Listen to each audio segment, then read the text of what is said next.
Muito bem, vamos começar aqui a nossa leitura do mapa do Alequinho, campeão mundial, mestre de xadrez, campeão que venceu, que derrotou, se tornou campeão, o gênio cubano José Raul Capablanca.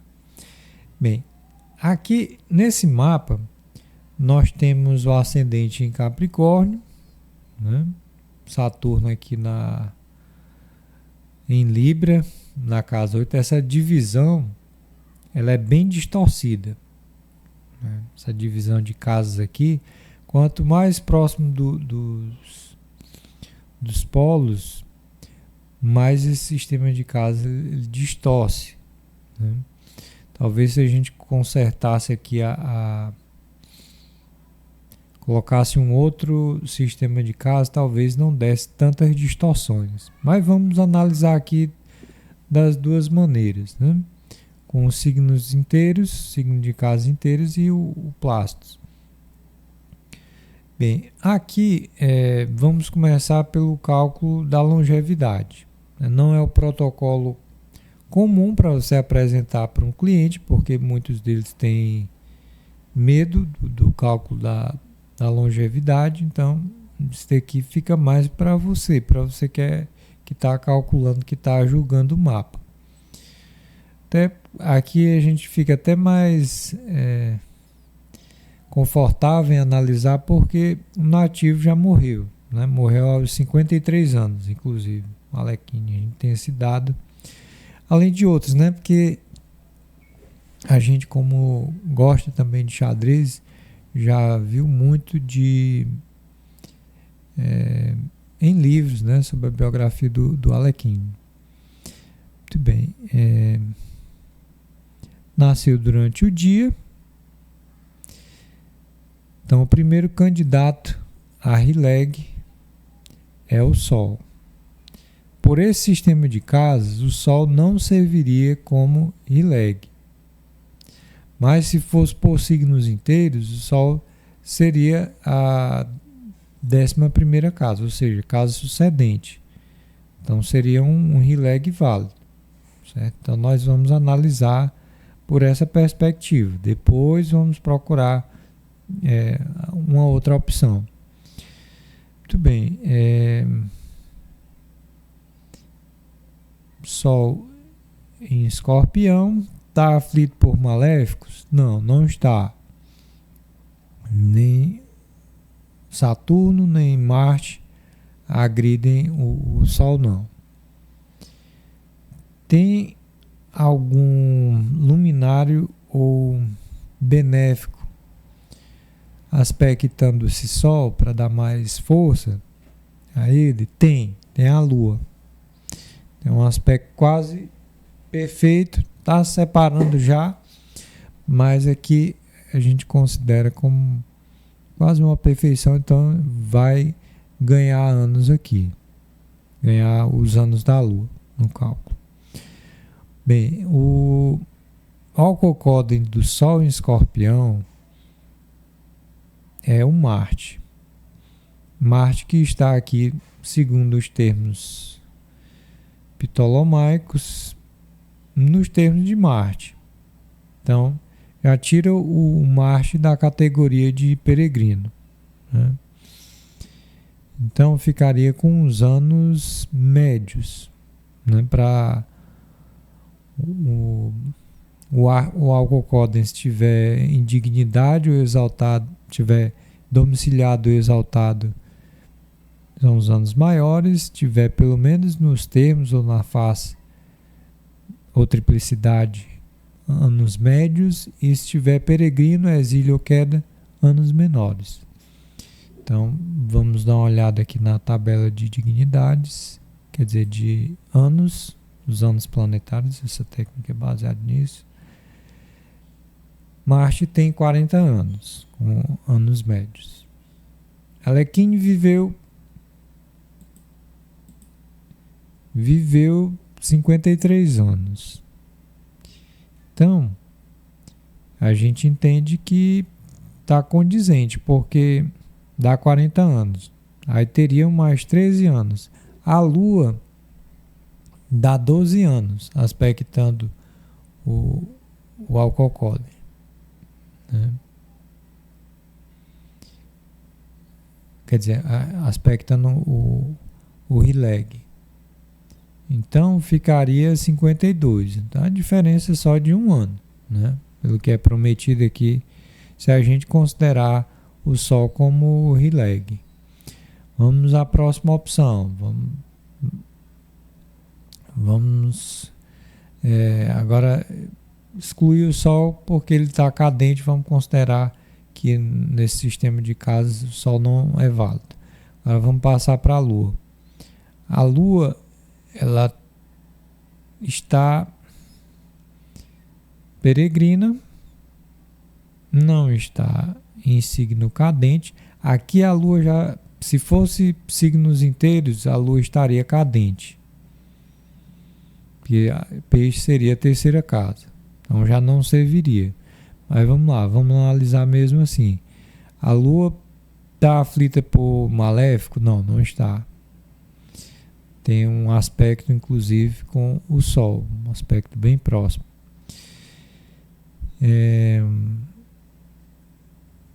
Seu Alcocóden seria Júpiter. Vamos ver quantos anos um Júpiter peregrino promete. 12 anos. Esse Júpiter está sendo ajudado por alguém? Não, não está. Inclusive no mapa do Alekhine tem 3 astros nessa condição de estar isolado: Vênus, Júpiter e Saturno. Saturno que rege o ascendente. Então é uma pessoa bem diferente mesmo. Então aqui não tem nem condição dessa Lua ser RILEG, não. Tem nem perigo. Vamos ao próximo candidato, que é o ascendente, né? São 5 candidatos, são 5 pontos RILEGianos, né? Como diz o William Lilly. O ascendente, temos aqui Capricórnio, que não está sendo aflito, não tem nenhum aspecto ruim de maléficos. E ele tem como o Alcocóden o próprio Saturno. Saturno que promete 57 anos, né? Anos maiores. Vamos só olhar aqui na tabela para confirmar. 57 anos. Então, ele morreu com 53. Então, foi abreviado. Se a gente for levar em consideração o ascendente, então foi abreviado. Então, o mais lógico pensar aqui é que o RILEG de fato é o Sol. É o Sol. E o Alcocóden é Marte. Tá certo? Então, ok. Vamos agora ao cálculo do temperamento. Depois do cálculo da longevidade, vamos ao cálculo do temperamento. O ascendente é frio e seco. O regente do ascendente é quente e úmido. Não tem nenhum planeta na casa 1. O signo da Lua é frio e úmido.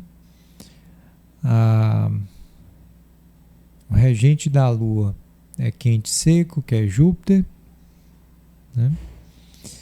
A estação não tem nem. Deixa eu ver aqui. O único que faz aspecto com a Lua é o Sol em Escorpião, frio e úmido. Não tem nenhum astro em conjunção com a Lua. A estação do ano é frio e seco, é o outono. E o regente da carta, a fase lunar é quente e seca. E a qualidade do dono da carta é frio e seco, Saturno. Então, no total, dá predominantemente frio e seco aqui. Então, de fato, bate com as características do Alekhine, né? porque ele era assim descrito nos livros, nas biografias, como uma pessoa antissocial, que era difícil de convivência, de temperamento assim difícil, né? E pode explicar também a questão da sua melancolia, que o levava a se entregar à bebida, né? Era alcoólatra, o Alekhine, né? Inclusive perdeu uma disputa do campeonato mundial contra o professor Max Silve por conta da bebida, né? Mas depois recuperou o título mundial, mas teve que deixar de lado essa questão da bebida para poder. Mas ele tinha essa melancolia, uma melancolia profunda, né? Então, bate com um temperamento descrito, insubordinado, difícil mesmo, né? O lado bom do melancólico é que ele é científico, é artístico, né?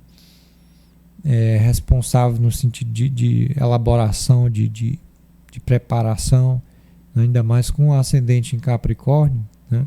Então, realmente ele se preparava muito bem mesmo. Ok, então bate a questão do temperamento. Vamos analisar agora a questão da saúde do Alekhine. Bem, a casa 6 está livre de planetas. A casa 8 tem aqui Vênus e Saturno. No caso, se a gente for levar em consideração essas questões de saúde, eu veria aqui que o sistema de casas de signos inteiros poderia ser mais conveniente, viu? Mais interessante para julgar. Por quê? Porque na casa 8 tem um ponto fraco aqui, o coração, né? Então, o coração, exatamente. E até uma das hipóteses da morte do Alekhine ter sido por conta de infarto, né? Por conta de insuficiência cardíaca, morreu no hotel, né? Então, eu veria aqui que deixa eu ver aqui se tem algum aspecto difícil. Tem essa questão do nervosismo, a quadratura com Marte, Mercúrio e Marte, né? Problema de nervos, exatamente, e talvez a questão da circulação, né? Aquários tem a ver com o coração periférico, então tem sentido analisar que ele era assim, tinha esse problema de nervos aí, né? E problemas de circulação e cardíaco, né? O Alekhine era um pouco alto, né? Tinha uma estatura alta. Quanto mais alto, mais força, né, para o coração trabalhar. Quanto mais peso, mais esforço para o coração. Muito bem, agora vamos analisar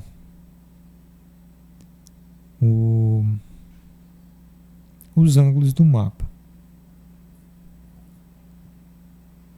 Então, Alekhine é um ascendente em Capricórnio. Eu não vou analisar todas as casas, não. Vou analisar alguns pontos assim interessantes. Ascendente em Capricórnio. Capricorniano de ascendente é naturalmente inseguro. E por isso é tanto uma fraqueza quanto uma força. Porque por se sentir inseguro, vai se preparar mais. Então, isso acaba se tornando, de certa forma, uma força, né?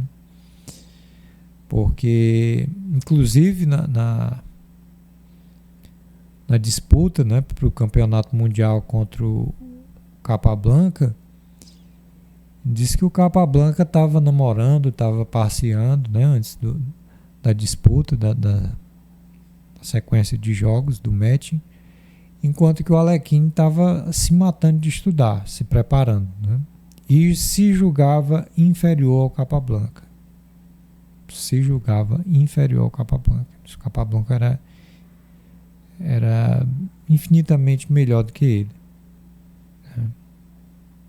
Antes de se preparar, ele tinha essa consciência, então a partir de uma ideia de insegurança.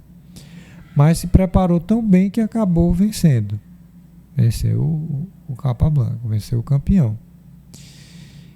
E inclusive morreu com o título, né? Não quis dar revanche ao cubano, morreu com o título. Se a gente for levar em consideração os signos inteiros, o Saturno vai estar posicionado na casa 8, ou seja, interessado nos assuntos de aflição, de perda, de aflição mesmo, de morte, né? Ou no reconhecimento do outro, na estima do outro, né? Que é o assunto da casa 8. Se a gente julgar pelos signos inteiros, ele vai estar interessado nos assuntos de poder, de prestígio, de liderança, porque Libra seria o 10º signo, a 10ª casa. Né? Temos o regente do ascendente, que é Saturno, sem aspecto nenhum, é um planeta feral. Então, um planeta feral, ele é isolado, ele não interage com outros astros. Isso pode ser ruim, mas ao mesmo tempo pode ser uma indicação de genialidade. Assim como no mapa do Salvador Dalí, né? Tinha também o regente do ascendente, se eu não me engano, é Câncer, o ascendente do Salvador Dalí, com a Lua sem aspecto. Pois bem, já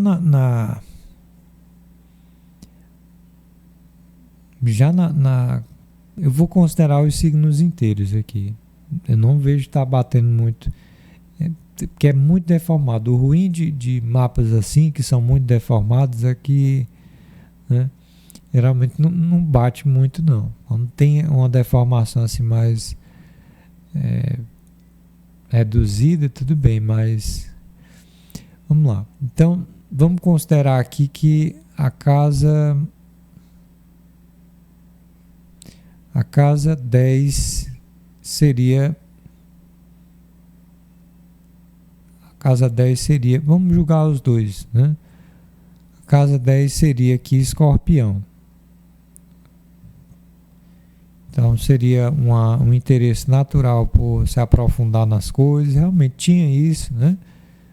De se aprofundar, né? De investigar as coisas a fundo. Tem Mercúrio aí, né? Uma profissão que envolve a mente completamente, né? Que é Mercúrio. E o regente dele, do Escorpião, está em Aquários, aqui na casa 2. Então jogava e se projetava pelo o que ele tinha de recurso, né? Já aqui se a gente considerar Libra como a cúspide da 10, né, a gente teria Vênus regendo o assunto profissional, e essa Vênus também sem aspecto, feral. Sem aspecto. Sem aspecto. Em Virgem, um signo muito relacionado a questões de análise, né? Representaria quedas também, né? De fato, houveram por conta da bebida, o alcoolismo, né? Mas depois a exaltação dele, né? Tornando-se o campeão, aí o Saturno exaltado, né? A gente pode considerar também que o seguinte, como o jogo de xadrez está relacionado à casa 5, nós temos aqui na cúspide da 5, que é nesse mapa Plastos, né, no sistema Plastos, seria Mercúrio, que está lá na 10, então tem a ver. E se fosse o Touro como a casa 5, a gente teria aqui a Vênus lá também na casa 9, né? Seria a casa 9, Virgem. Então, realmente a gente vê aqui essa possibilidade da casa 5 ser Gêmeos tem mais sentido, tem mais lógica, né? Ok. Agora, casa 4 é a família, o lar, de onde ele vem, né? Nós temos aqui no Plastos Touro, que está em queda. Realmente, o Alekhine nasceu em uma família privilegiada, mas acabou perdendo tudo, né? Nasceu em berço de ouro, né? Aristocrata, inclusive. Mas acabou que perdeu tudo, né? O regente de domicílio aqui está em queda, né? Em Virgem. E na casa 8, casa de perdas. Isso. Já na casa 7, nós temos os relacionamentos, né? As esposas, os cônjuges e tal. Então nós temos o signo de Câncer, cujo regente é a Lua, que está em Peixes, aqui na casa 2. Então, de certa forma, ajudando o Alekhine financeiramente. Interessante que o Alekhine, ele, pelo que se tem, que eu tenho conhecimento, casou-se aproximadamente 4 vezes, né? E aqui, a gente não tem o regente do ascendente em aspecto com a Lua, né? Mas o Sol e a Lua fazem aspecto. Então isso já facilita para a pessoa casar, para ter filhos. Então ele casou, sim, de fato, 4 vezes, geralmente com mulheres mais velhas. E de alguma forma essas mulheres ajudavam ele financeiramente. Tanto é que o regente da 7 está na 2 aqui, né? Então faz muito sentido. Faz muito sentido, sim. Ok. Aí aqui temos a questão, vamos analisar essa questão do alcoolismo do Alekhine, né? O álcool em si, ele é representado pela Lua, certo? Na astrologia antiga não é o Netuno, mas é a Lua. E a Lua está aqui num signo de Júpiter. O Júpiter que recebe essa Lua, né, na sua casa, ele está, além de estar retrógrado, ele está sem aspecto. Então isso faz com que o exagero, o excesso jupiteriano seja assim bem forte.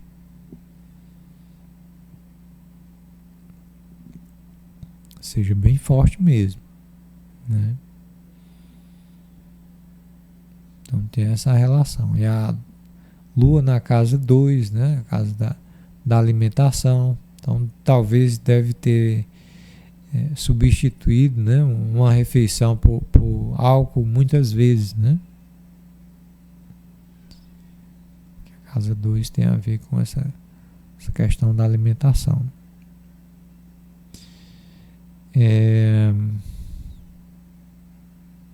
Isso.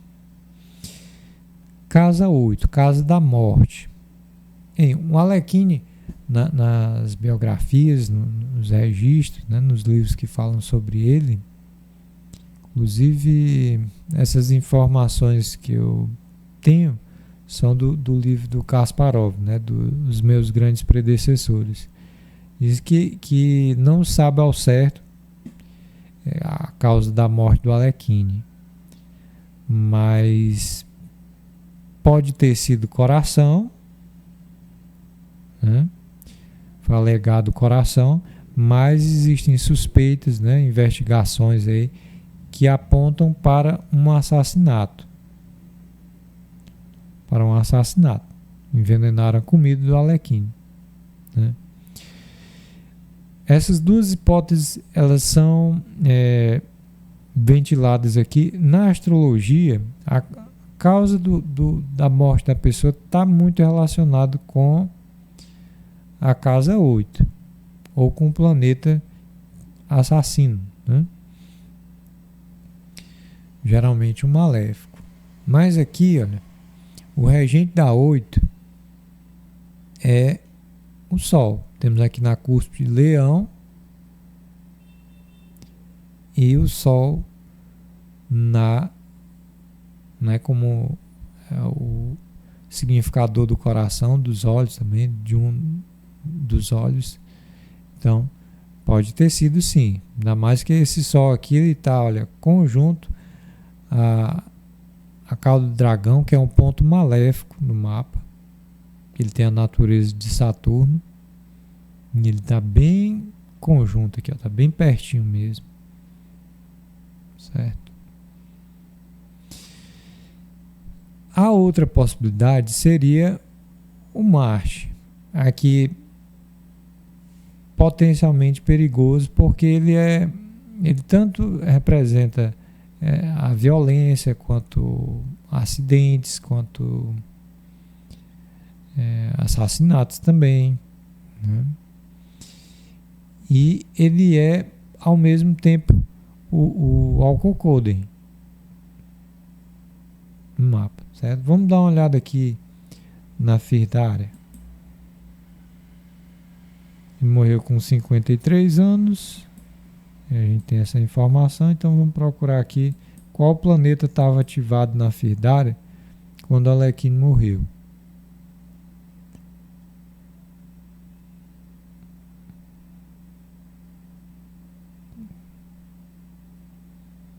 Na Firdária de Júpiter, na subfirdária de Marte.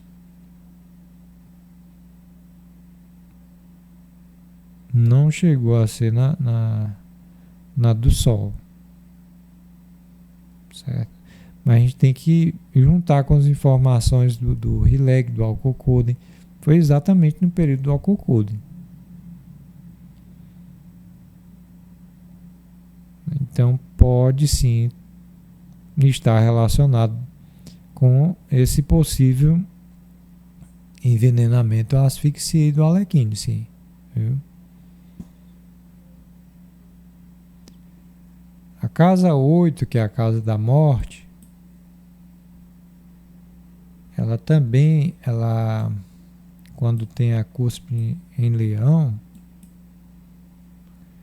ela também pode indicar fama póstuma, como no caso do Chico Xavier. O Chico Xavier também tem a cúspide da 8 em Leão e o Sol na casa 3, né?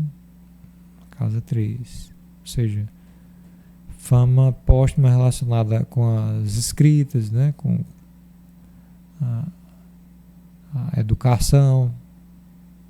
E aqui o Alekhine na casa 9, na casa da preparação profissional. Realmente ficou conhecido, né, a forma do Alekhine se preparar.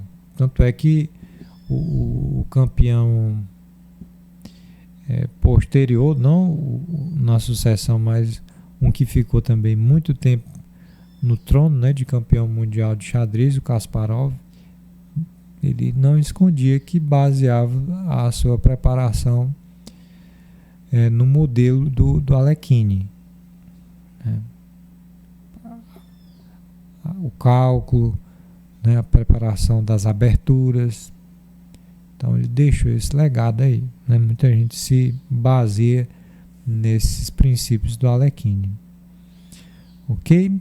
Teria mais coisas para analisar aqui no mapa do Alekhine, né? Como por exemplo essa questão do vício dele no jogo, né? E as perdas de dinheiro que ocasionavam, né? A gente pode analisar aqui o jogo, né? Jogos de azar, casa 5. Casa 5, temos aqui Gêmeos e esse Mercúrio aqui. Esse Mercúrio faz aspecto de quadratura com o Marte cortando aqui as coisas, né? Na casa 2, a casa do dinheiro. Então tem lógica. Então provavelmente, se não for esse horário, é um horário bem aproximado, porque todas as informações aqui que a gente analisou tem muito sentido, né? Tem muito sentido. Tá bom, gente? E essa questão também interessante, que esse mapa aqui ensina que a gente não deve ficar preso a um sistema de casa, né? Não deve ficar.